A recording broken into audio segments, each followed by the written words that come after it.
In today's video, I'm going to teach you how to add VAT on QuickBooks Invoice 2026 Guide. If you need to charge VAT on an invoice in QuickBooks, the good news is that the process is very straightforward once you know where to look. In this walkthrough, I'll guide you through creating the invoice, applying VAT correctly to your line items, and then saving everything so it's ready to send. The key is to move carefully and double-check the tax settings before you finalize the invoice. To begin, open QuickBooks and go to the Sales section. From there, select Invoices and then click Create Invoice. This will open a new invoice screen where you can enter all the details for the transaction.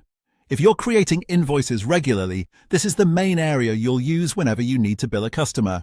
Next, add your customer details and choose the products or services you want to include on the invoice. Make sure the customer is selected correctly, and then add each item line by line as needed.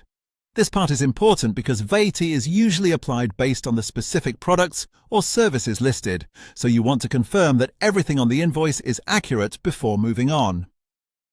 Once your line items are in place, look for the VAT or tax column. You should see a checkbox next to the line items.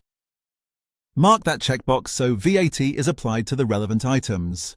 If an item should not have VAT added, be careful not to mark it by mistake. This step is what tells QuickBooks to include tax in the calculation for that part of the invoice. After that, choose the appropriate VAT code or percentage from the drop-down menu. This is where you select the correct tax treatment for the invoice item. Depending on your setup, you may see different VAT options, so choose the one that matches the type of sale you're recording. Taking a moment here to select the right code can help keep your records accurate and avoid issues later.